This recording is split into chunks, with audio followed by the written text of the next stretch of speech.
Olá, estamos aqui para gravar o nosso 11º episódio e eu quero, antes de mais nada, agradecer os nossos patrocinadores que são os responsáveis, por fazer esse projeto acontecer, que é a Farmácia de Manipulação Dose Exata, a Loja de Produtos Naturais Tudo em Grãos, o Laboratório BMCare, a psicóloga Cristiane Lonclois e a Ótica Cristal.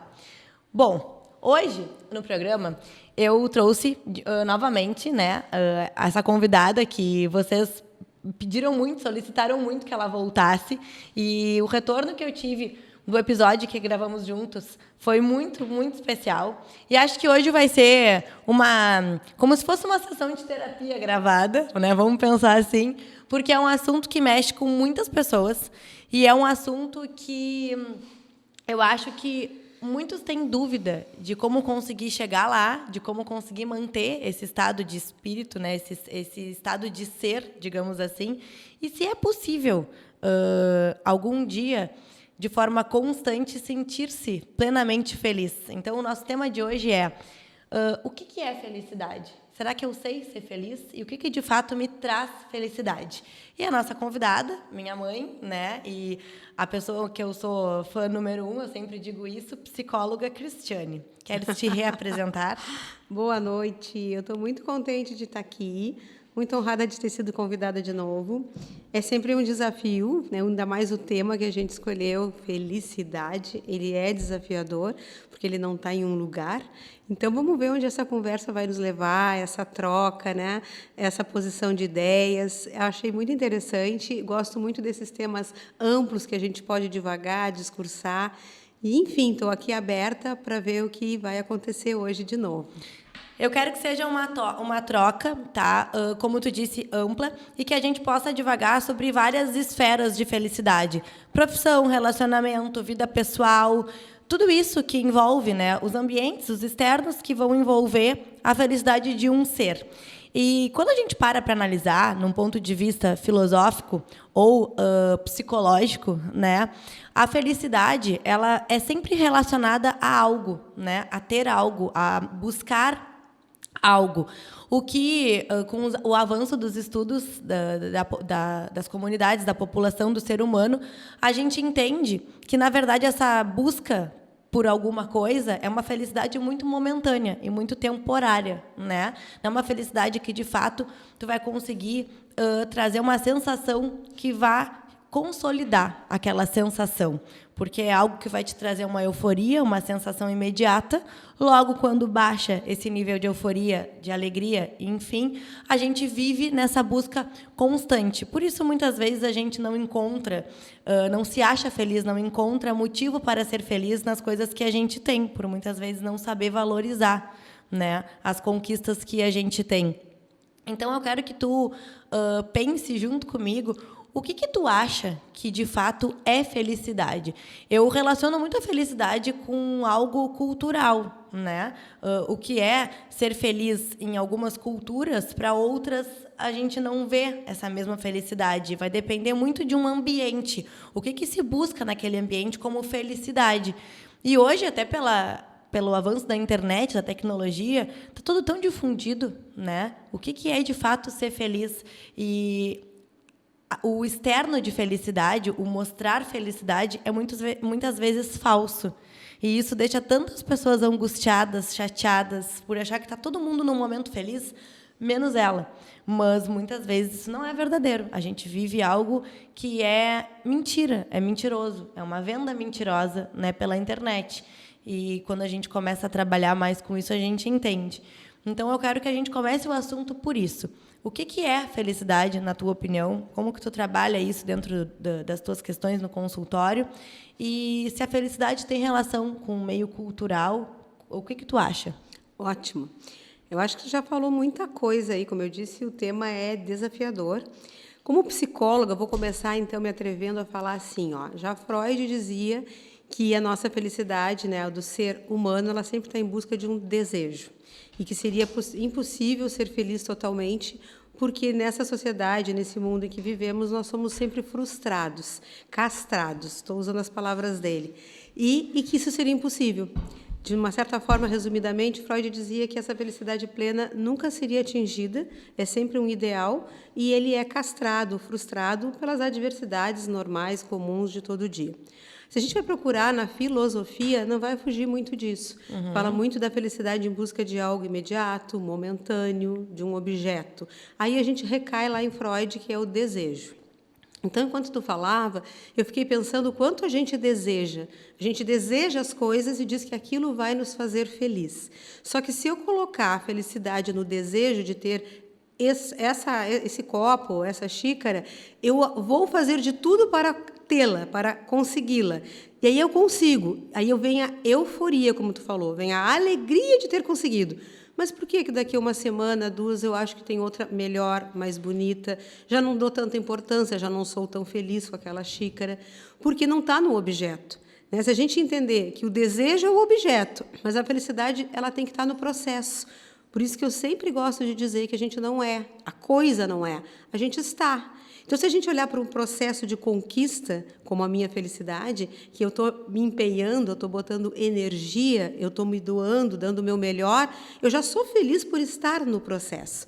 Porque é como o ideal de mim mesmo, o ideal de ser alguma coisa, é uma nuvem que eu crio acima, né, do meu mental, e eu tenho que buscar chegar próximo disso. Quando eu chego bem próximo disso a isso, eu vou criar outro. E assim a gente vai em busca de desejos. O animal humano, ele busca realizar desejos. Só que ele se esquece que frustração está intrínseco a isso. Porque frustração é crescer, é fazer melhor, é buscar mais.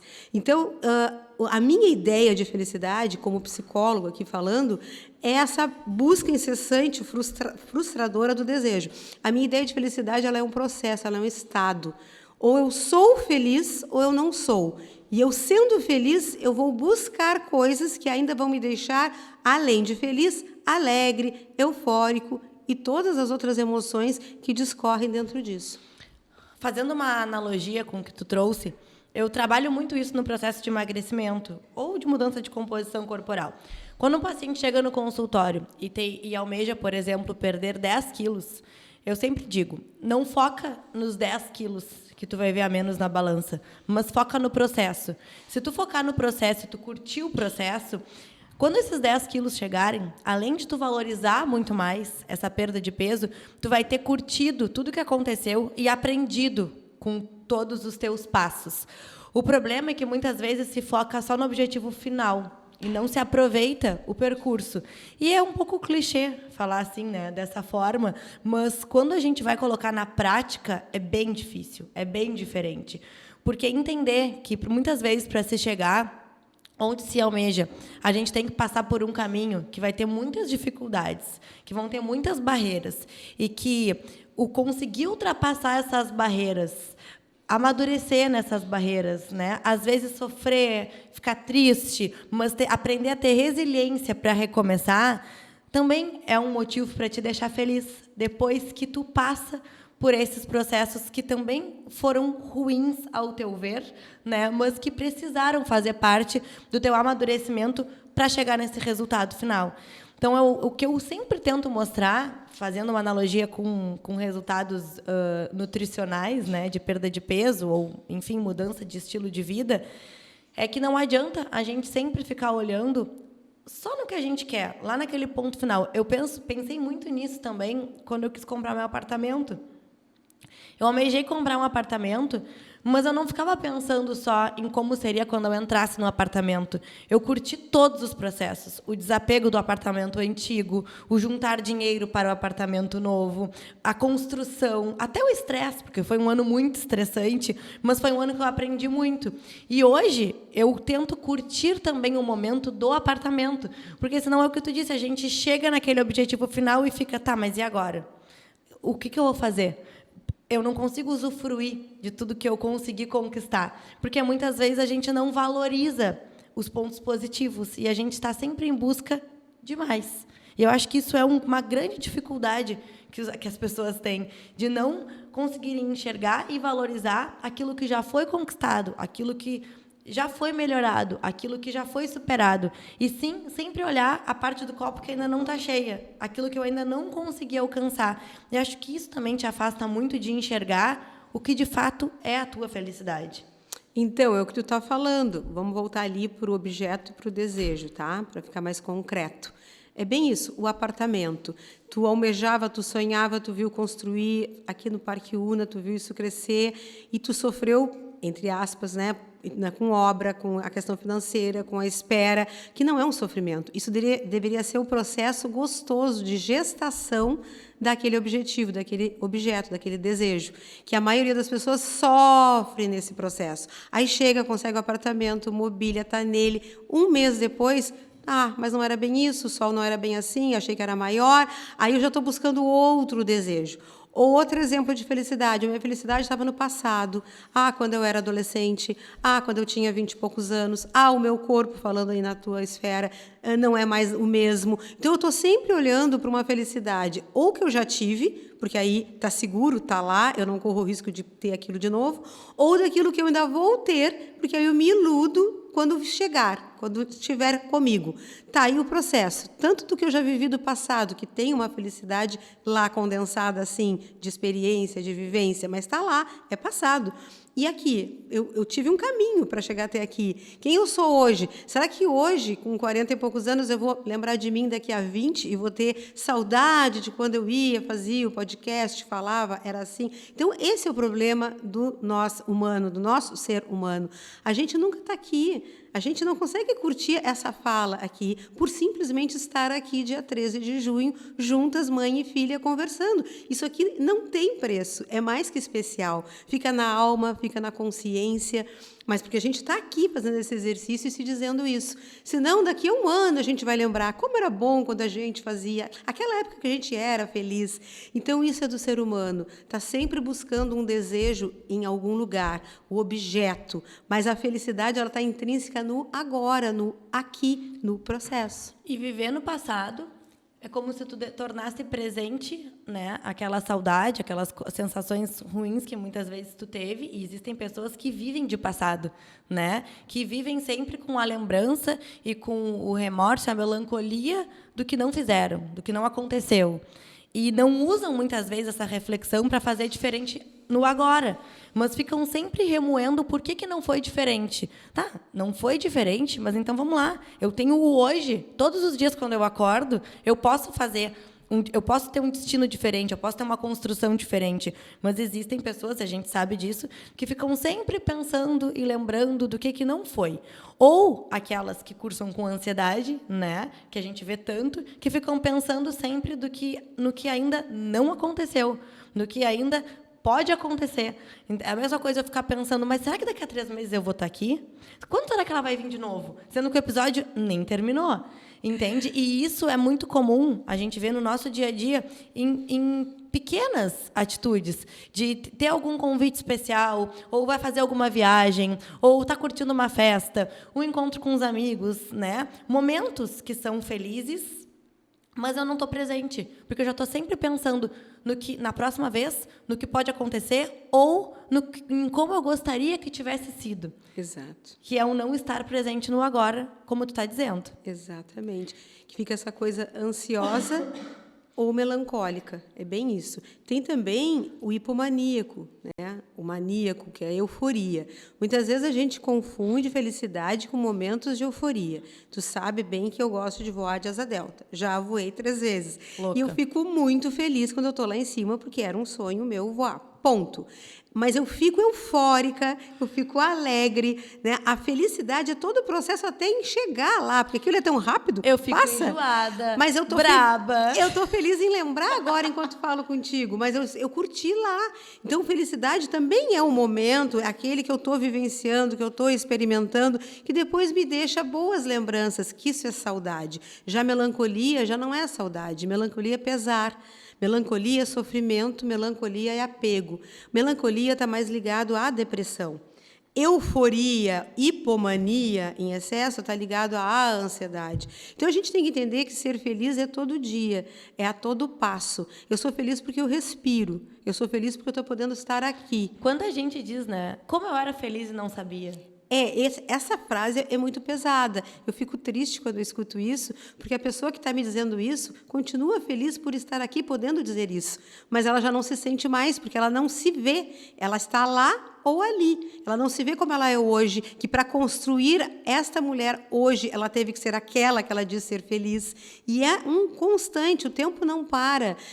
A gente está num trem que ele não para te dar uma choradinha, aí tu sobe, ele segue de novo. Ou tu para na estação, fica ali, para anos naquele mesmo lugar, ou tu vai seguir junto com o trem, e vai apreciar a vista, e vai apreciar os locais, e vai ver que tem várias culturas, e vai ver que tem várias línguas, e tu vai ter que te adaptar, mas com alegria, com prazer, trazendo aquilo como um autoconhecimento, como mais experiência. A outra coisa do medo da felicidade é, muitas vezes, o medo do novo, né? Nunca se viu tantas mudanças como de 20, 30 anos para cá, eu posso dizer isso, e tem pessoas que estão apavoradas com o novo, então não estão mais felizes, estão com medo. E, na verdade, o novo é felicidade. A gente está vendo coisa nova, processos novos, se comunicando diferente, fazendo milhões de coisas que nunca, inimaginavelmente, a gente pensou numa geração atrás, de repente, daqui a 2, 3. Então, o medo, ele muitas vezes não deixa eu ver que eu estou sendo feliz. Eu tenho que estar aberto para isso. Por isso que a felicidade é um estado, e que, às vezes, eu não estou pronta para absorver, às vezes, eu não estou pronta para sentir, mas ela já está acontecendo.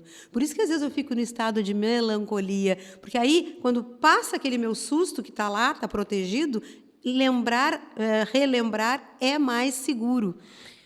E eu acho que entender que não se é feliz o tempo inteiro, né? Eu posso estar feliz, por exemplo, hoje eu tenho a minha casa, o meu trabalho como eu sempre quis, a minha família é saudável, eu tenho as pessoas na minha volta que eu sempre gostei de ter, tá tudo certo, mas não significa que eu não vá passar por momentos que sejam difíceis. E eu não vou ser menos feliz por isso. Só que essas dificuldades fazem parte da vida. E eu acho que muitas pessoas não aceitam passar por alguns momentos difíceis, ou de renúncias, ou de trocas, né? Existem momentos também onde a gente precisa fechar ciclos que, para mim, já não fazem mais sentido. Então, em alguma fase, me fez feliz. Até o ano passado, me fez feliz. Mas, a partir de agora, eu amadureci certos pontos, eu enxergo coisas diferentes, eu almejo coisas diferentes, me sinto preparada para buscar coisas diferentes, e eu quero mudar o rumo de certas coisas. E, para isso, eu preciso abrir mão de outras. E isso não significa que eu estou menos feliz ou que isso vai estragar a minha felicidade das coisas estarem certas, mas significa que eu vou ter um novo desafio daqui para frente. E aí a gente está falando, então, de novo de apego, né? O que é apego, o que é vínculo?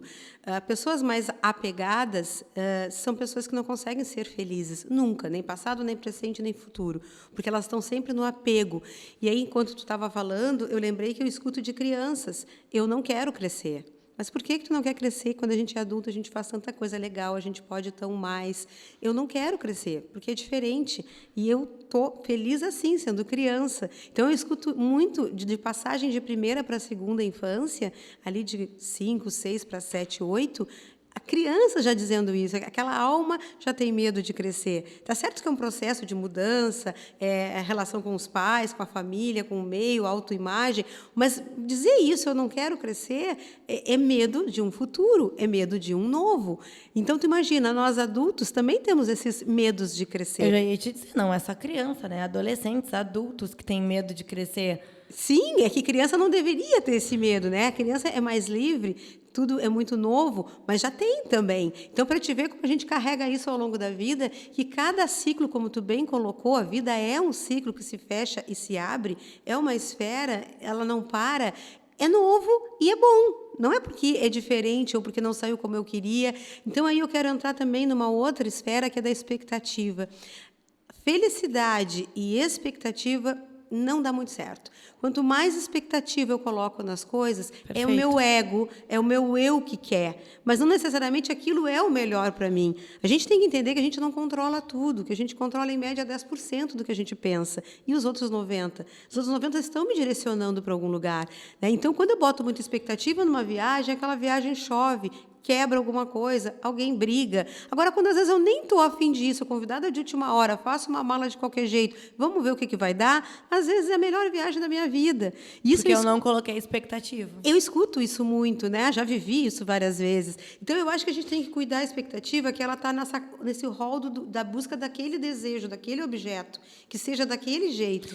E nem sempre vai ser assim. E expectativa, né, mãe? Não só em relação a coisas e lugares, mas também em relação a pessoas. Eu acho que vamos pensar em relacionamento. Quantas vezes a gente cria muita expectativa, né, em relação aos relacionamentos que a gente tem, amorosos, filhos, né, pais, amizades, mas a gente cria uma expectativa de acordo com as nossas vivências, as nossas crenças, como a gente gostaria que o outro reagisse ou fosse, e não, de fato, com o que é. Muitas vezes a gente se decepciona absurdamente com uma situação ou com uma história, mas não necessariamente porque o outro está errado, mas porque eu esperava que ele agisse de uma forma diferente, eu gostaria que ele fosse diferente. E aí eu coloco no outro uma expectativa que é minha. E muitas vezes por isso que a gente acaba tendo frustração dentro das relações. Perfeito, por isso que no nosso último podcast eu falei sobre isso, né? De trazer o poder para mim de novo, porque quem tem que ser feliz e quem só pode me fazer feliz sou eu mesma. Isso é muito duro, isso quebra o nosso narcisismo, tá? O nosso egoísmo, o nosso egocentrismo. Então, eu realmente sou responsável pela minha felicidade a partir do momento que eu posso fazer alguma escolha por mim mesma. Mas quando eu projeto isso no outro, num casamento, que ele vai me fazer feliz, que ele não sei o quê, daí o que eu levo para essa relação? Eu tenho que levar o meu melhor, eu tenho que levar o meu feliz também. E a gente, sim, bota muita expectativa no objeto. O outro também é um objeto. Tu acha que é possível ser feliz sozinho ou é necessário ser feliz sozinho? Necessário. Eu acho que a palavra possível não cabe aqui, porque o ser humano ele é um ser que vive de coletivo. É um ser que, quando nasce, tem um espelho que olha para ele e identifica ele com alguém. Nós, seres humanos, fomos feitos para compartilhar com outros seres humanos, mas isso não quer dizer depender.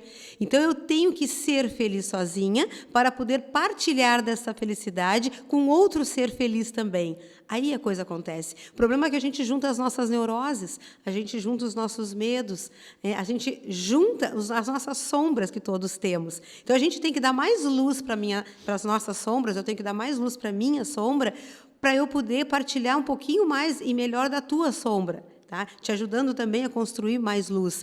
Eu acho que a felicidade é isso, é partilhar, é o processo. Ela não está só em ti, ela está em mim para dividir contigo. E a tua não está só em mim, está em ti para dividir comigo.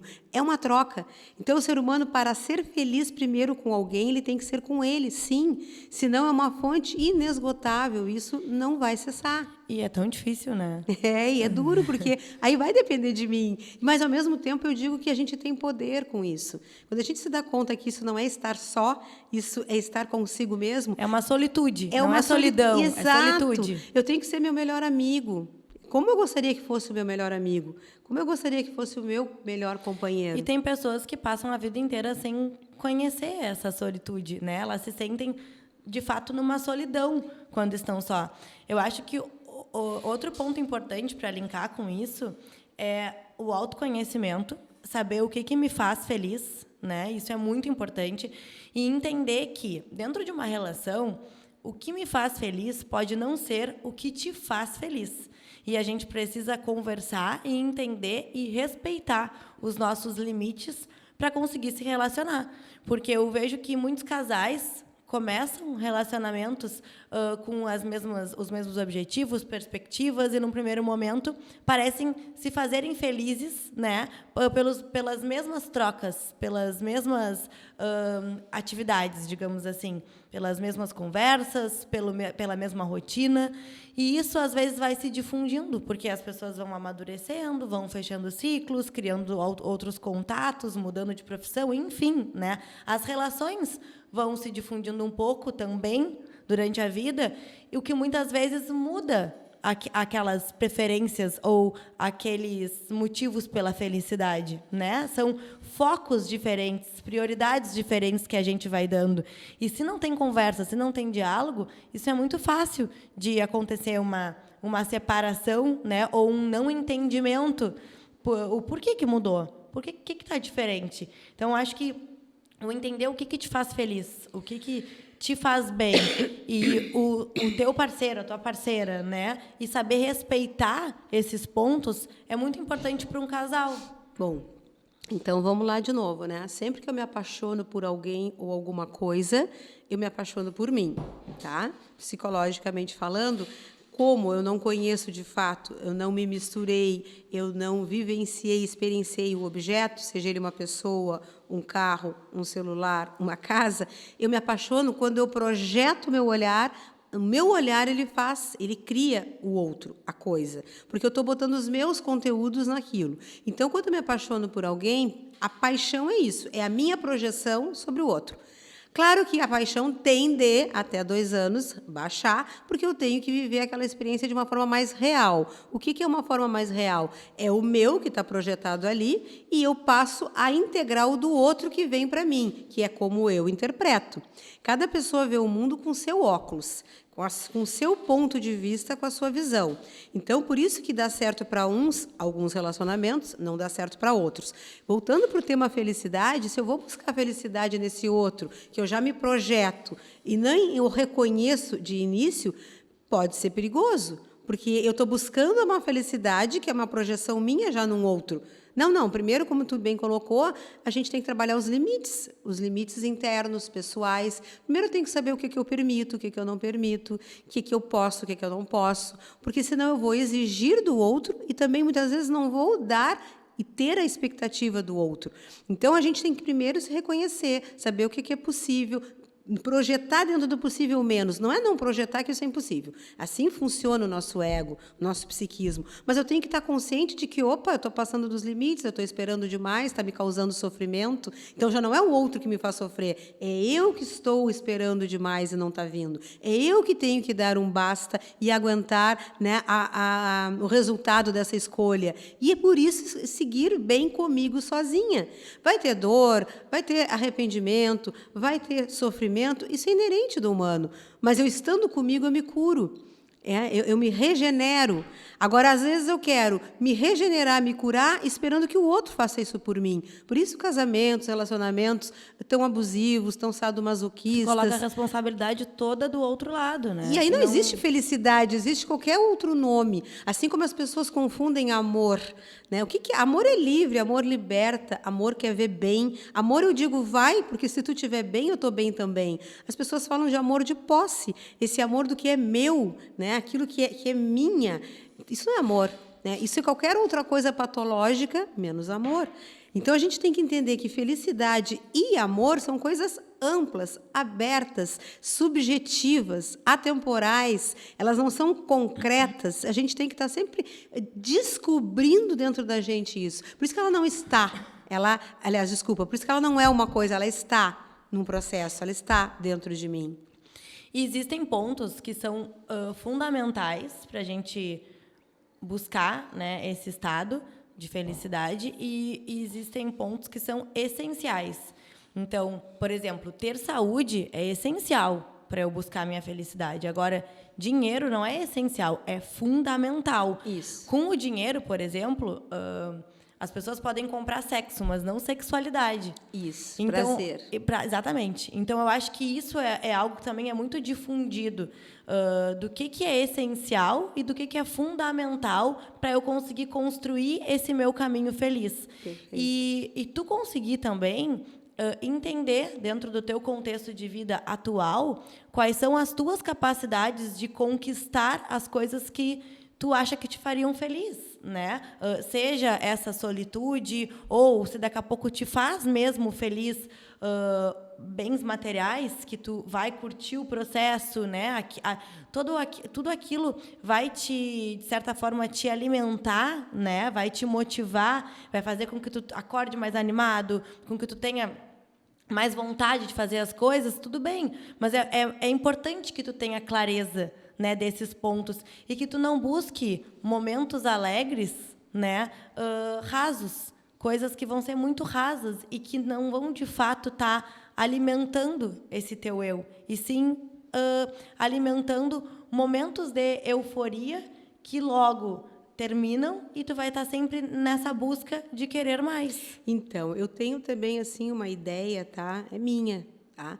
De que a gente é só. Mas não só esse sofrimento sofrido. Pelo contrário, é a solitude que tu falou. Porque a gente nasce, mesmo que numa maternidade, com a ajuda de um obstetra, o parteiro, pediatra, a mãe, muitas vezes, né, na expulsão do próprio filho, né, na hora do parto, mas tu nasce sozinho no sentido que tu tem que fazer já um movimento. Tu tem que fazer o teu movimento para nascer, mesmo que seja uma cesariana, eles vão te puxar, tu tem que chorar, tu tem que mostrar que está vivo, que está respirando, que chegou. E aí tu vai partilhar a partir daí com pessoas. Alguns com muitas, outras com poucas, outras até vão ficar muito sozinhos, mas entende que tu nasce sozinho, passa um processo, um ciclo acompanhado, compartilhando experiências, e na hora do teu desencarne e da tua morte, tu vai também, muitas vezes, estar sozinho. E mesmo que tu morra com alguém, cada um vai ter a sua morte. Então, eu sei que um pouco parece pesado, mas não, é bonito a gente entender que a gente tem um processo que é nosso. Independente de quem vai passar, vai trilhar, vai caminhar com a gente entrou, passou um processo e uma hora vai sair daqui sozinho, neste sentido de sozinho, eu comigo. Aonde eu estiver, aonde eu for, com quem eu for conviver, eu vou ter pessoas e eu tenho que partilhar. Por isso que não está nelas a responsabilidade de me fazer feliz. Por isso que está em mim buscar todos os dias isso em mim, comigo. Por isso que às vezes as pessoas dizem assim, mas como é que pode ser feliz se nunca casou? Como é que pode ser feliz se nunca teve um filho? Como é que pode ser feliz, adorar viver sozinho?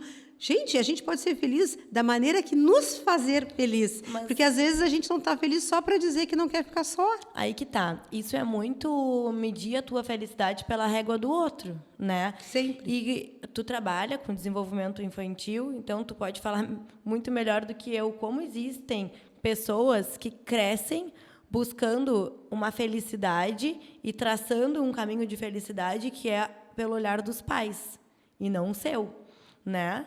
Isso sempre assim inicialmente, né, Dessa? Não tem outro modelo, mas depois eu tenho que começar a questionar. Exatamente. É aí que eu te disse que a gente partilha de um tempo com as pessoas, eles são meus modelos, até aí tudo bem, eu preciso de um modelo, eu não sei como é que é.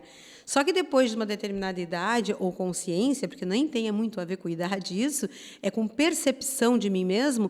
Aí eu vou fazer as escolhas. Isso me serve, isso não me serve. Isso me ensinaram do jeitinho que souberam, eu quero. Aquilo ali para mim não vai ser bom. Então, essa coragem de eu já começar a fazer as escolhas por mim mesma é felicidade.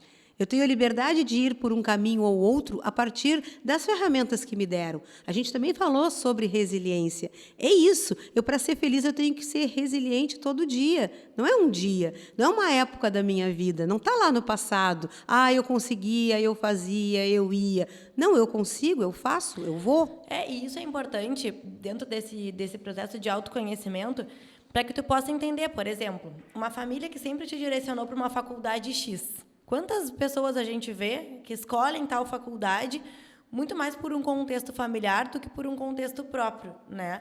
E eu acho que hoje, a minha geração, principalmente, está tendo muito mais coragem de mudar a rota. Ou não fazer faculdade.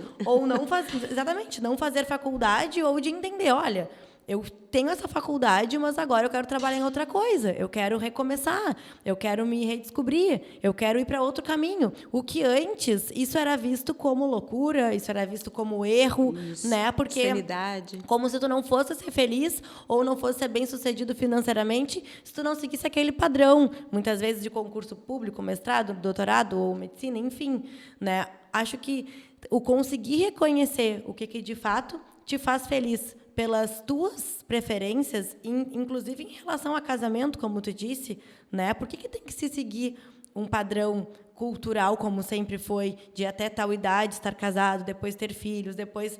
Não, isso é o que muitas vezes foram passados para os nossos avós, para os nossos pais, mas hoje a gente já consegue enxergar isso de uma forma diferente, porque a gente está se libertando, né, disso que nos foi passado como regra. E nem sempre é o que vai me fazer feliz. Até a relação de gêneros, né? A Com gente pode certeza. citar até então ainda existe muito preconceito entre relacionamentos entre gêneros diferentes, mas muitas pessoas viviam relacionamentos com gêneros diferentes e não eram felizes, porque se foi passado para elas de que deveria ser assim, de que esse era o certo.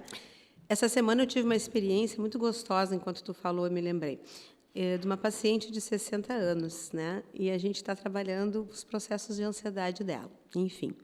E ela me disse uma coisa assim, que ela é muito apegada, a ansiedade dela está ligada a um processo de apego. E ela já teve filho, ela já foi casada, o filho tem mais de 30 anos agora, ela é uma profissional, inclusive uma colega na área, só não atua, e está passando por um processo depressivo ansioso. E aí, a gente conversando, ela disse, eu lembro da minha mãe dizendo, não faz isso, não te atreve que tu vai te estrepar. Ela tem 60 anos. E essa mãe, do jeito dela, né, queria dizer, não faz, eu sei que isso vai dar errado, eu já passei por isso, eu sou mais velha. Intrinsecamente estava querendo dizer tudo isso. Mas não faz isso que tu vai te estrepar, ela seguiu para a vida inteira.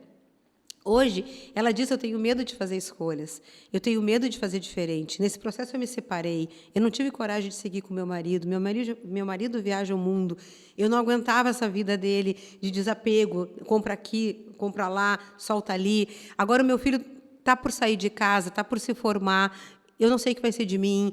Então, sempre a felicidade esteve em alguém, em alguma coisa. E hoje, que ela poderia estar vivendo a melhor idade, o melhor momento, a gente está tentando redescobrir isso por causa do apego. Então, a felicidade ali sempre teve medo de desafiar por causa dos conceitos familiares. Ficou aquela mãe interna, a gente está trabalhando isso, né? E isso é muito doido, assim, porque os pais internos, eles ficam vivos. Isso é atemporal, né? É os nossos modelos. Eu tenho que ter muita coragem para me refazer diferente, para me atrever como ela não podia, né? E se eu me estrepar, eu me estrepo por conta e risco. E sou feliz porque fui eu que fui ali e vivi o processo. Eu tenho que me arrepender daquilo que eu nem tentei, não daquilo que eu tentei e muitas vezes não deu. Eu acho que a gente precisa aprender muito a escutar as nossas vozes internas de sentimentos, vontades, desejos, mas sem essa... me faltou a palavra...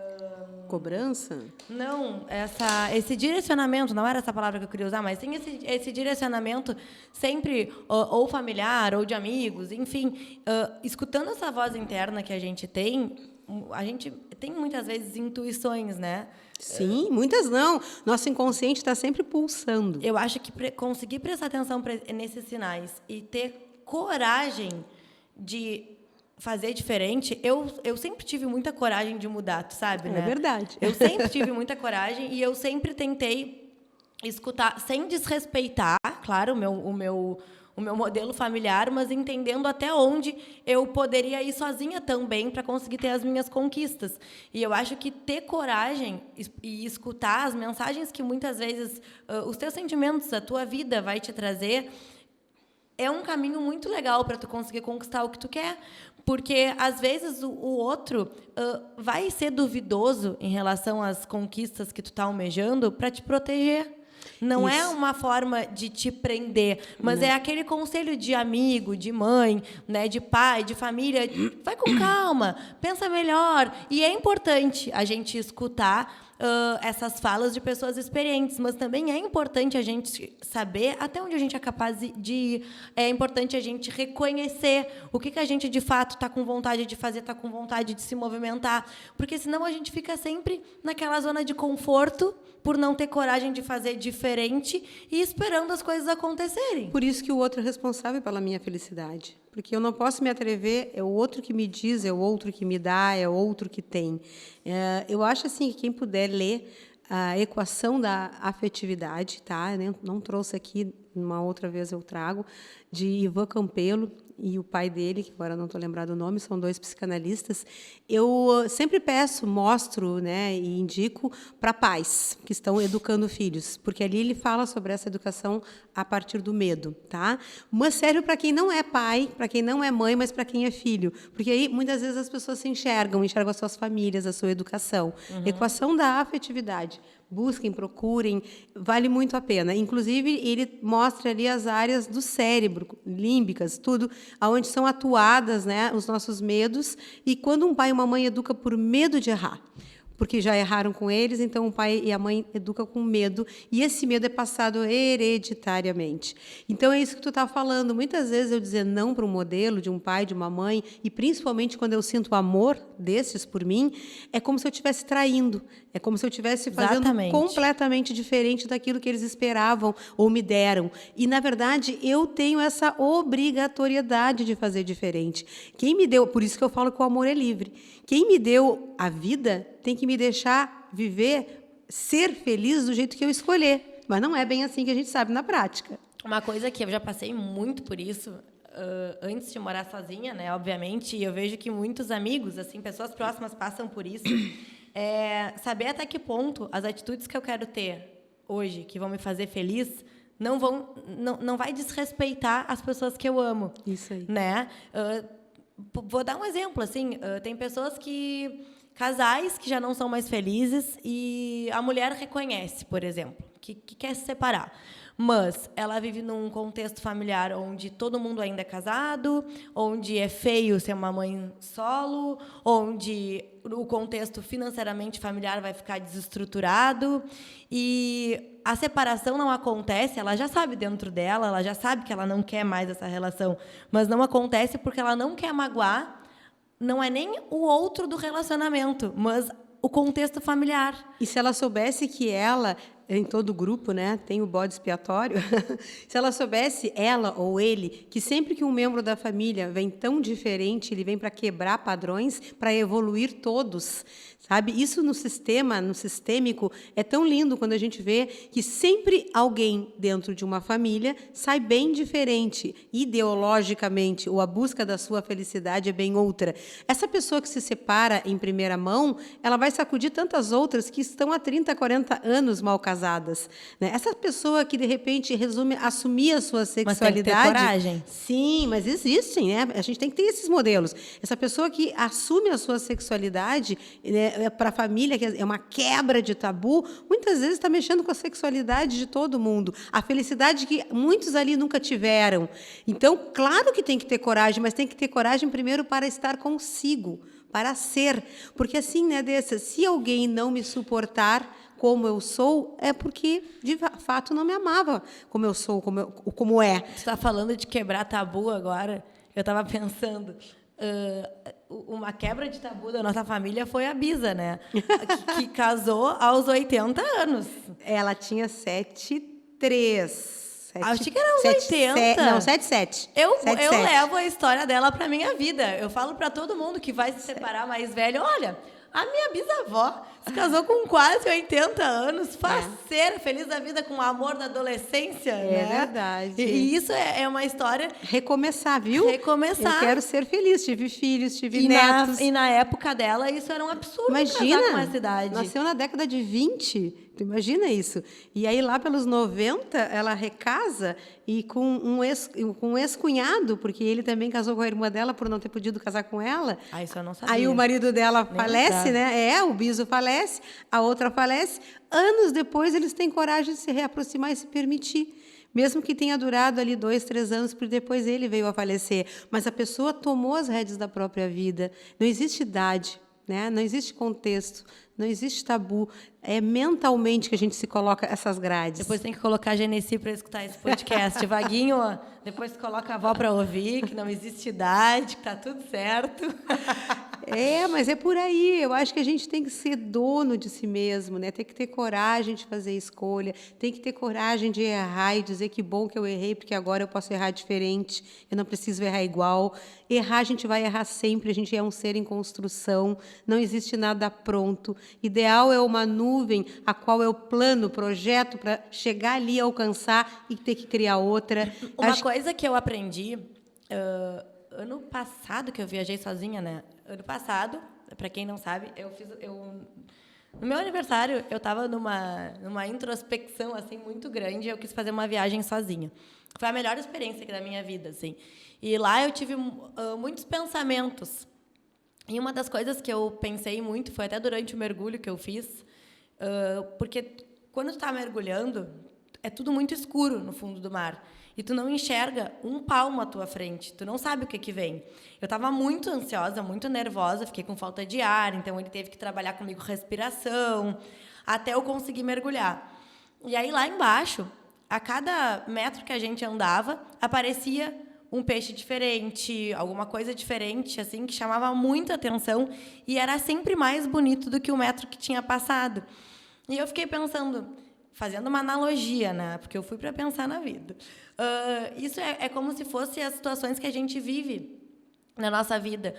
A gente tem medo, eu estava com muito medo de mergulhar, mas quando a gente se entrega, mesmo para situações que a gente acha que vão ter certos riscos, né?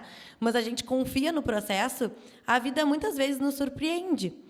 Muitas vezes nos surpreende. E a gente vai percebendo que esse medo ou esse receio de não dar certo são de crenças que a gente traz de infância, de colégio, né? de vivência de vida, de amizades, enfim, mas que não são nossas, são do que colocaram, né? Muitas vezes na gente, das coisas que a gente viveu, e isso foi ficando guardado. E quando a gente vai aprendendo a desapegar disso, né? A gente vai aprendendo a desconstruir isso e nos enxergando de uma forma diferente, mais capaz de conseguir chegar aos nossos objetivos, mais capaz de conseguir fazer escolhas diferentes do que talvez no teu padrão de convívio, né? De pessoas seria certo, né? Eles discordem das tuas atitudes.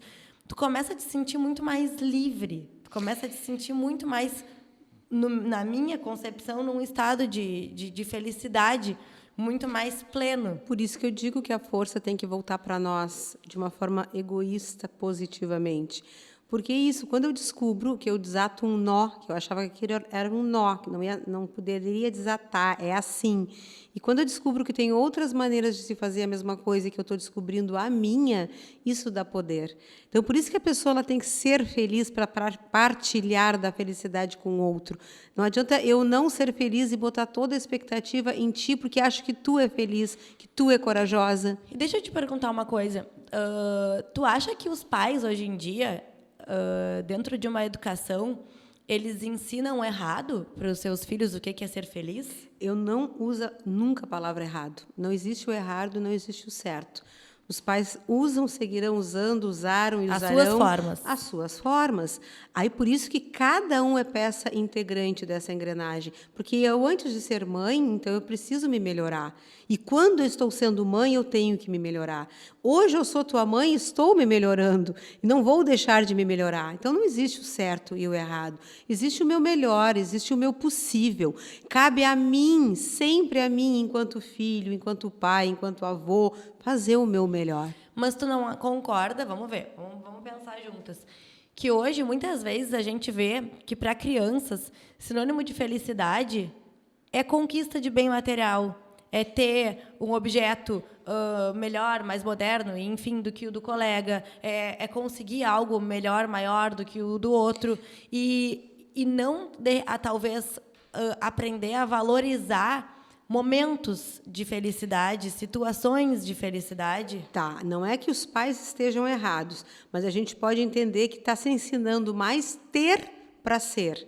Tá. Isso sim, está se ensinando mais ter para ser, porque os pais, de repente, estão sentindo, pensando, aprenderam assim, ou o medo que está lá na equação da afetividade. Então, a gente está, sim, infelizmente, de alguma forma, aumentou um pouco isso, de eu tenho que ter para ser. Por isso que eu não vou achar a felicidade no objeto, porque eu vou ter o objeto e eu não vou ser feliz. A gente tem que cuidar em ser para ter. Se eu for feliz, não vai me faltar nada. Mesma coisa que quando eu quero dinheiro. Quanto mais eu pensar no dinheiro, quanto mais eu quiser dinheiro, quanto mais eu temer dinheiro, menos ele vai vir. Dinheiro também é uma energia.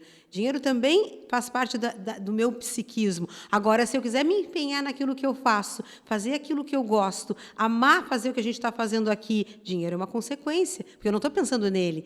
Agora, a gente tem que ensinar as pessoas a serem. Tu tem que ser, aí tu vai ter. Isso é matemático, só que a gente tem que experimentar para ver. O que a gente aprendeu muitas vezes ou está ensinando? Tenhas que ter para aí tu ser respeitado, ser amado, ser valorizado. Não é verdade. Porque se fosse assim, pessoas milionárias não tinham depressão, pessoas bilionárias não saberiam o que é ansiedade. Pois é, porque muitas pessoas, quando a gente olha de fora, tem tudo, né? Entre aspas, tem tudo.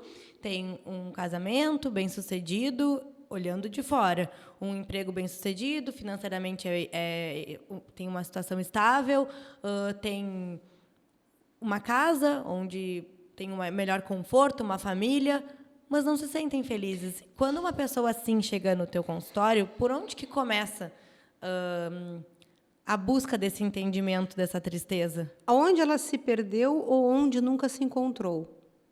Primeira coisa é voltar de novo para ela e as escolhas que ela tem feito e fez até aqui. Hoje tem muita média na mídia. Como tem muita mídia, que é muito bom, inclusive a gente está aqui, precisa disso, mas tem muita média, que é aquilo que as pessoas mostram que podem, o que querem, não o que são. Então, quando a gente vai chegar a trabalhar com alguém que te pede essa orientação, primeiro vamos voltar lá para trás, vamos ver se um dia tu te encontrou, quem tu és. Saberias me dizer como faria se hoje estivesse sozinha? Não, indepensável, que nem essa paciente. Então, vamos recomeçar. Vamos ter que dar um pouco de retroceder um pouco para avançar, tá? Porque está em algum lugar, está em algum momento, às vezes até ontogenético. Até não é nesta existência de vida que eu passei exatamente alguma coisa, mas eu tenho uma hereditariedade ontogenética, eu tenho algo biológico que já vem comigo, de, inclusive, pensamentos, sentimentos, comportamentos. Por isso que o psiquismo é uma caixa preta, por isso que a gente não domina mais de 10% ainda. Então, às vezes, eu não vou, Andressa, chegar num lugar, foi esta xícara que me deixou com este trauma. Não interessa mais isso. Nos dias de hoje, a gente não fica fazendo tanta regressão para vir de novo aqui. A gente entende que isso está incomodando. Tá, e o que eu posso fazer, então, a partir de agora? Porque eu não adianta culpar alguém, colocar em algum lugar. Eu tenho que fazer algo, eu tenho que ser. Então, eu, particularmente, trabalho muito mais com as ferramentas que a gente pode construir hoje para tu curar aquilo que tu nem sabe onde, quando começou, mas está te dando um resultado, o mesmo do mesmo. Né? Se eu estou tendo a mesma resposta, é porque eu estou fazendo as mesmas escolhas. Então, vamos trabalhar em cima das escolhas e do medo de mudar e do desapego, do te vincular, de tu dizer para ti mesma que é possível, tu ir lá tentar e mesmo que tu vá te estrepar. Mas aí é hoje, é agora, é aqui, essa é a hora. O passado já passou, independente do que foi. O futuro depende do que eu vou fazer hoje. Então, se a gente estiver mais aqui, a gente está menos ansioso, menos deprimido, menos culposo e mais efetivo. Uhum. E como é importante, né, tu ter esse reconhecimento do que está te deixando desconfortável no momento que tu tá. Porque, às vezes, a gente acha que tem a ver com o trabalho, mas tem a ver com relacionamento. Exato. Às vezes, a gente acha que tem a ver com desconforto com a nossa autoimagem, mas tem a ver com o relacionamento, com a forma como o teu parceiro está te tratando, a tua parceira, enfim. Então, conseguir reconhecer de onde que vem essa infelicidade, essa tristeza, essa angústia, né? Esse desconforto é muito importante para que tu não desestruture outras relações contigo mesmo ou com os teus próximos. É um labirinto, né? Na verdade, tudo é sintoma. Quando eu estou com febre, eu não sei se eu estou com infecção, eu não sei se eu estou com uma doença terminal, eu não sei se eu estou com algo muito grave, ou se é um Covid, eu estou com febre, eu não sei se eu estou com um problema no dente. Então, a primeira coisa que a gente tem que parar e pensar é qual é o sintoma. É o sintoma que leva para a terapia, não é a causa em si. As pessoas não vão de amor e graça a uma terapia ainda. Eu vou marcar porque é tão bom conversar. As pessoas levam sintomas. E aí elas não sabem, como tu disse, o que é. E a gente vai tentar junto descobrir com a coragem do outro e com a capacidade do outro. Então, vamos junto. A partir do sintoma, a gente pode chegar, sim, na infecção, né? Ou no vírus, ou no câncer. E aí a gente vai ver o que a gente vai fazer, por onde a gente vai começar. Mas algo eu posso fazer hoje. essa doença começou lá atrás, ok, não vou ficar olhando para isso. Já deu, já comi errado, já bebi errado, já vivi errado, tudo bem, mas não vou ficar me culpando. Eu acho que não é culpa, é responsabilidade. E a responsabilidade é o que eu vou fazer agora? Eu não vou errar mais do mesmo. Por isso que até no teu caso, emagrecer muitas vezes é difícil. Porque não adianta, eu nunca fui magro, eu sempre fui gordo, eu sempre comi errado, a minha família não sei o quê. Tá, quantas vezes eu vou dizer isso para mim mesma e não estou fazendo agora uma escolha sensata, objetiva, segura de um caminho que eu quero trilhar? Esse é o meu labirinto novo. Eu vou entrar por outras vias que eu desconheço, mas vai me levar em algum lugar. Então, eu tenho que errar diferente. Eu sempre tento perguntar isso no consultório. O que te trouxe aqui? Né? Qual é o teu principal objetivo? O que te motivou a buscar ajuda? E aí, depois disso, a gente começa a traçar as principais dificuldades daquele paciente, quais são as dificuldades que ele enxergou durante todo o percurso de vida dele para conseguir chegar nesse objetivo e quais são as dificuldades atuais, porque nem sempre as dificuldades que eu sempre trouxe comigo são as que estão presentes no agora, né? Dependendo do contexto de vida, relacionamento, trabalho, enfim, que eu estou. E às vezes tem esse contrato que aí vem para a psicologia, por isso que a gente troca bastante. Às vezes emagrecer é uma quebra de contrato familiar. Inconscientemente eu não posso. Eu não me reconheço. Eu quero muito, mas aí eu não sou da família, não sou eu. Tá? Então, é só um exemplo de como a felicidade ela é um processo, ela tem que ser vivido diariamente. Ela não está nos 50 quilos a menos, ela está no esforço de todo dia eu fazer uma escolha e me orgulhar dela para chegar no objetivo final. E fortalecer essa escolha. Né? E aí, lá quando eu estiver magra, 50 quilos a menos, eu provo para mim que eu posso. E aí eu levo isso para outras esferas da minha vida. Para o relacionamento. Aí eu vou ver que eu engordava porque eu estava mal casada. Muitas vezes não porque eu estava com uma família que comia mal, como eu achava. É uma coisa que leva a outra, é um labirinto. Sim, nós somos, né, seres de muitas esferas. Eu sempre digo isso, é como se fossem vários pilares dentro de uma pessoa só. Tijolinho de construção. Então, às vezes... E é muito difícil, principalmente quando tu vai trabalhar comportamento dentro do emagrecimento, é muito difícil mostrar isso para as pessoas, porque tem certas situações que a pessoa não está pronta para enxergar, mas que, de fato, o fracasso dela de não estar conseguindo perder peso não é dela, e sim do contexto onde ela se coloca. Muitas vezes ela quer chamar a atenção, né, do marido, da família ou da esposa, enfim, ou ela não quer se permitir se sentir mais saudável, ela não quer se permitir conseguir se enxergar de uma forma melhor diante do espelho. Às vezes, aquele excesso de peso esconde coisas sexualidade ou situações que ela não quer expor, exatamente.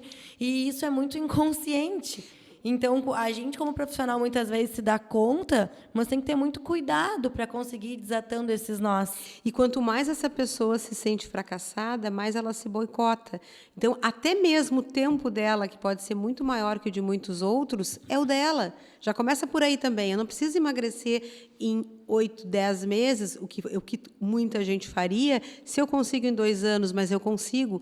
Então, tem toda essa expectativa também que frustra a felicidade. Eu não consigo. Não consigo nesse tempo, mas quem sabe se eu me der mais tempo? Quem sabe se eu fizer outras escolhas, outras curvas? Isso depende muito do profissional que também está ajudando, está empenhando. Terapia é isso. Eu não sei se vai durar 3, 6, 8 meses, 1 ou 2 anos. Eu não sei, depende muito do outro de mim. Tudo é relacional. Por isso que eu te disse, o ser humano ele precisa do outro para partilhar a sua felicidade, mas ele tem que ser feliz. Então, em resumo, com tudo que a gente disse, tem muitos fatores, né, que vão envolver o ser feliz. Tu saber valorizar o momento presente, tu saber de verdade o que te move para essa felicidade, quais são as coisas que realmente te trazem esse bem-estar, que nem sempre vão ser conquistas, mas sim um estado onde tu vai ter equilíbrio, né? Eu acho que isso é uma palavra que a gente ainda não falou e que é importante. Ter um equilíbrio entre as tuas emoções, entre as tuas escolhas, o teu trabalho, as tuas relações. Eu acho que tem até uma música do Frejá que fala porque rir de tudo é desespero. Então, até aquela felicidade excessiva, né, de que tu está sempre muito feliz, isso é euforia, né? E nem sempre a euforia ela é saudável. Posso falar assim? Sim. Então, entender se eu estou sempre feliz o tempo inteiro, o que está acontecendo? O que será que eu estou querendo mascarar? Euforia é momento, né? Felicidade é estado. Exatamente. Então, acho que uma mensagem importante é: prestem atenção, né, em tudo que vocês têm, em tudo que vocês já conquistaram, independente de onde estão agora ou da situação que estão passando agora, tentar enxergar até as situações difíceis, como às vezes a falta de um emprego, ou uma separação, ou até uma doença na família, que a gente sabe que acontece muito, mas uma oportunidade de crescimento, de amadurecimento, e tentar entender que mensagem que isso tudo quer te passar. Eu queria dar uma dica, assim, também, que eu acho importante. A nossa mente, ela é atemporal, tá? Ela não tem tempo. Então, quando a gente está muito triste, muito angustiado, quando a gente está muito para baixo, fazer um minuto de silêncio, como uma meditação, e lembrar de momentos que tu te sentiu feliz, fechar os olhos e enxergar. Isso é maravilhoso. Isso muda o teu estado de humor instantaneamente, porque para a mente aquilo é real, aquilo é agora. A nossa mente, nesse ponto, ela é mais inteligente do que o nosso ego. Nosso ego é aquilo que eu acho que eu domino, que eu acho que é eu, que eu acho que sei de mim. A mente é quem pensa. Quando eu digo assim, ó, poxa, como eu estou triste hoje eu estou com raiva. Quem está triste, quem está com raiva? Alguém está pensando isso. Então, a mente é quem pensa o que eu digo que estou sentindo. Então, a gente tem que dissociar ego de mente. A mente é uma coisa muito maior, tá? Então, a mente, ela pensa sobre o que pensa, e é aí que a gente ganha a liberdade, é aí que a gente busca o tal estado de felicidade. Então, quando a gente está muito triste, fecha o olho, lembra, volta, literalmente revive o momento do teu casamento, da tua formatura, do nascimento de um filho, de um abraço que tu deu em alguém, de uma praia, de um lugar que tu foi. Tu vai ver que em menos de 20 minutos, se tu fizer esse exercício, passando um filme na tua cabeça, dos momentos que tu disse que já foi feliz, na verdade ainda és, porque para a tua mente a sensação é a mesma, ela vai te trazer a mesma endorfina, a mesma noradrenalina. A mente é atemporal, a consciência é atemporal, não o ego. O ego é que te aprisiona, é que tem todas essas crenças que a gente falou, que é o que te bota dentro de uma caixinha, que convenciona. Isso é 10%. Então, faça esse exercício. Quando o ego estiver pressionando, quase amassando o crânio com culpa, com medo, com angústia, faz o exercício da consciência, volta lá, mentalmente, onde tu disse que foi feliz. De preferência, bota uma música para te ajudar, ou bota a música da época, do dia. Acabou, tu vai sair num outro estado de humor. A gente, às vezes, não precisa nem fechar o olho, a gente bota uma música no carro, bota uma música, né, no ouvido, já sai para caminhar, já muda, porque a mente, ela é atemporal. Eu saio para correr todos os dias ouvindo músicas de quando eu estava no colégio, e isso me traz recordações muito maravilhosas. Assim, prova que só existe o agora. Volta aqui e agora. Sensação. Muda o meu dia. Às vezes eu chego na academia e o Andrei diz, mas o que é isso? Eu disse, eu vim ouvindo umas músicas assim, olha, que não tem como ficar triste, sabe? Então. Muda todo o meu humor. E outra coisa que eu acho legal também, para que as pessoas pensem e reflitam, é: não supervalorizem o que não deu certo, né? Que a nossa mente tende a sempre valorizar o negativo ao invés do positivo. É aquela velha história: se eu perco R$1.000, eu vou ficar muito braba. E, às vezes, se eu ganho R$1.000, eu não valorizo tanto, né, quanto a perda. Então, a gente tende a sempre buscar hipervalorizar, hiperfocar no que não deu certo, no sofrimento. Isso acontece muito na perda de peso. Às vezes o paciente já perdeu 10 quilos. Aí, durante o processo, ele, por alguns motivos, ele teve um processo de regressão, né? Voltou atrás em algumas atitudes dele e aí aumentou 2 quilos. Tudo bem, aumentamos 2 quilos, mas a gente está enxergando por que isso aconteceu. A gente está aqui juntos para conseguir retomar para o nosso caminho de progresso. Não, meu Deus, eu engordei 2 quilos, eu botei tudo fora porque isso é um absurdo. Ei, vamos observar tudo que tu já conquistou, todas as mudanças que tu já construiu, e não ficar focando só no que neste momento deu errado. Eu vejo que isso é muito hipervalorizado, o que eu ainda não consegui ou o que não deu certo agora, ao invés de conseguir olhar tudo que eu já consegui fazer dar certo. É o casamento que não deu certo de 20 anos. Gente, o casamento não deu certo, 20 anos casado. O casamento deu certo, 20 anos. Agora mudou o ciclo. Agora não é para dar, agora é para fazer diferente. Mas claro que deu certo. Foram 20 anos, mesmo que tenha sido com muitas frustrações, brigas, deu certo, era o que podia, era o que se vivia. Então é isso, como tu está dizendo, não se prender naquele momento que deu algo que frustrou a expectativa.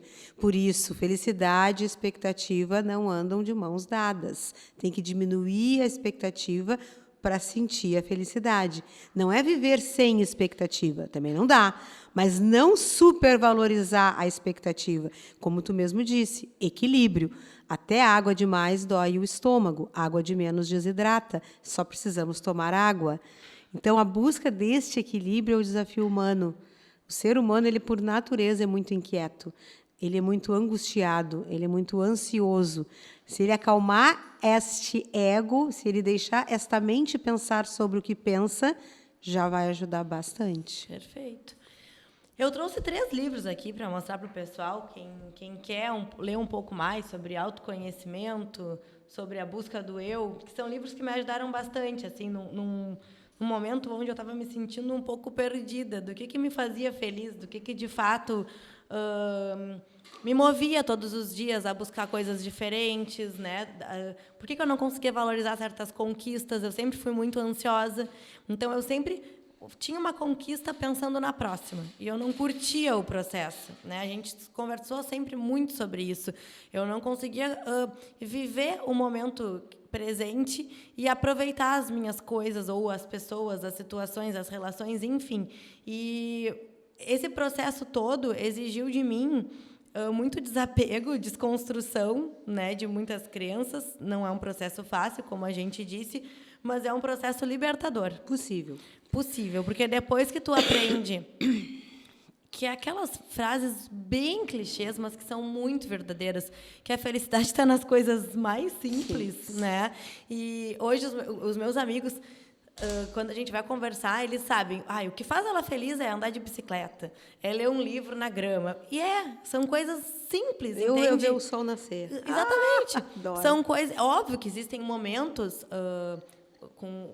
concretos, que nem tu disse, da Asa Delta, que são momentos que para ti são felizes. Eu amo viajar. Sim, também são momentos felizes, mas a gente não pode ter isso todos os dias. Não, isso é alegria e euforia. Então, a gente precisa encontrar felicidade no nosso dia a dia. Então, eu descobri uma rotina que me faz feliz, que é acordar, escutar uma oração ou uma mensagem positiva para aquele dia. Isso faz toda a diferença para o meu dia. É tomar um café da manhã tranquila, é treinar sempre no mesmo horário, é ir feliz atender os meus pacientes, porque eu ia sempre correndo, né? E isso também não fazia com que eu tivesse presente no momento do agora. Então, eu consegui construir, com todas essas leituras, muita terapia, né? E percepções, o que é uma rotina que me deixa bem. E hoje, mesmo quando acontece alguma situação que me estressa, que me incomoda, eu sempre tento entender o que é meu, o que é do outro, porque às vezes a gente deixa a nossa felicidade, né, o nosso momento feliz, ser afetado por coisas que não são minhas, são da Cristiane, entendeu?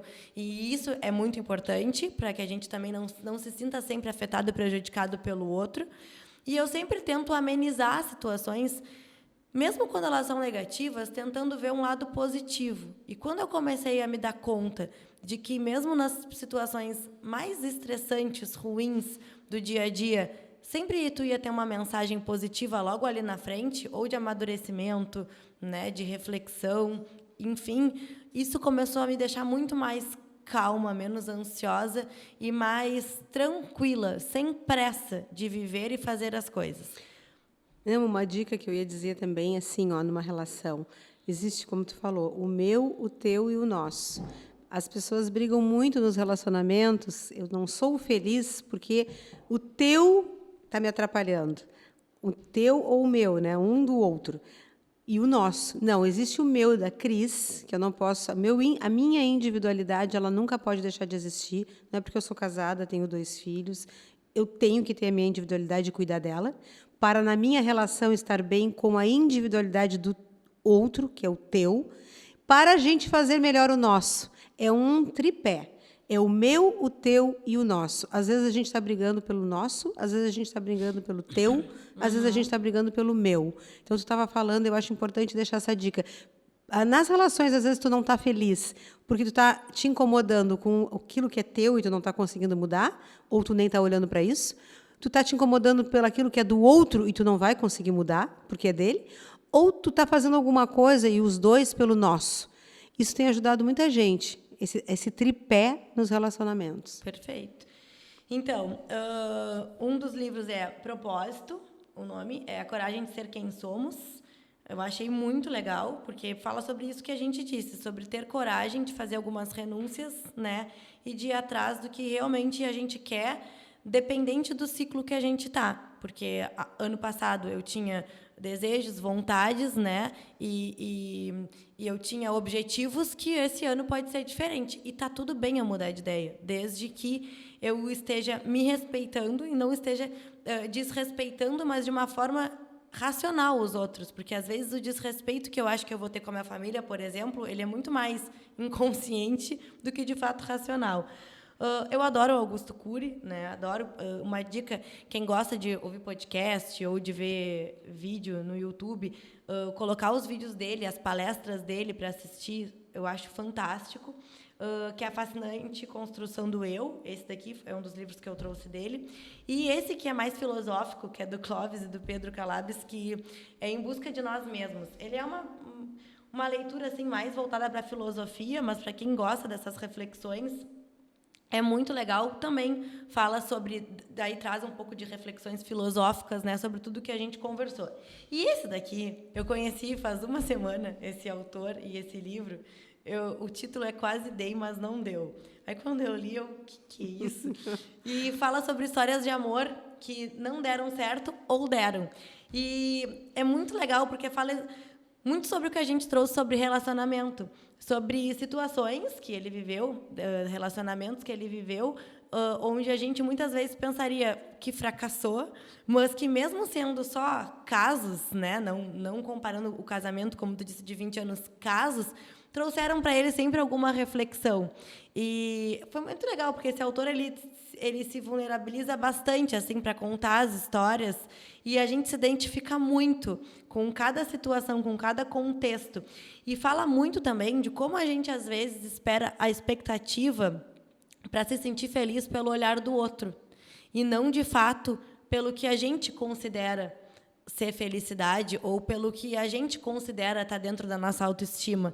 Muitas vezes eu estou esperando para ser feliz a autoafirmação, o olhar, a afirmação da outra pessoa e não, de fato, a minha, no meu próprio espelho. Eu já ia dizer, virar o espelho para ti mesma, né? E como é difícil eu confiar no meu próprio espelho. Tem aquelas né? técnicas, né, que a gente faz em grupo, que a gente manda a pessoa ir até um determinado lugar só para ver a coisa mais especial da vida dela. E ela abre, é um espelho, é ela mesma. Aí as pessoas, às vezes, até se olham e se assustam, porque a gente tem que ser a coisa mais especial para a gente mesma. A gente tem que ser o nosso melhor amigo, nosso melhor companheiro, para aí a gente se autorizar, se atrever a compartilhar isso com alguém. E entender que muitas relações, quando não dá certo, a responsabilidade não é necessariamente só tua. Muitas vezes tu tem, existe a responsabilidade também dos problemas, dos traumas, das crenças, enfim, do momento do outro, né? E pessoas que não conseguem se olhar no espelho vão sempre trazer a responsabilidade de não ter dado certo um relacionamento, ou um emprego, ou um progresso em algo que elas buscavam por elas. Eu nunca consigo conceber numa relação que não seja 50% a responsabilidade de cada um. Porque nunca está só lá e nunca está só aqui. É partilhado, é compartilhado. 50% numa relação é de cada um. Por mais que eu seja vítima ou algoz na minha cabeça, é 50%, porque a vítima se permite e o algoz tem prazer com aquilo. Então, assim, é eu que tenho que decidir não ser mais vítima, é eu que tenho que decidir não ser mais algoz. Então, sempre 50%. Culpar o outro é tirar a responsabilidade de si, é perder a força, é não ter mais o que fazer com aquilo, botar o poder todo no outro, da desgraça. E aí eu não tenho o que fazer com isso. Ou seja, tenham coragem para ser quem vocês querem ser e confiem mais nos seus espelhos. Assumir as suas escolhas. Perfeito. Mãe, muito obrigada. Eu que agradeço, por mais filha. esse bate-papo, por mais essa troca, sem palavras. Sempre Vamos bom. pensar no nosso próximo tema. Eu sempre aprendo. Para mim é terapêutico vir aqui, e ainda mais ter trocas assim tão ricas como essas. De coração, muito, muito obrigada. Eu que agradeço, ainda mais estar aqui contigo, é um orgulho, é um prazer. Viu como o desafio é grande? Eu estou aqui com a minha filha, que eu também admiro, né, que eu acompanho, que eu sei que eu fiz, acompanhada do pai dela. Então, eu sou muito orgulhosa de tudo isso, de estar aqui contigo, de ter essa oportunidade de falar um pouquinho, e quando eu te escuto, eu aprendo. Muito obrigada. Obrigada.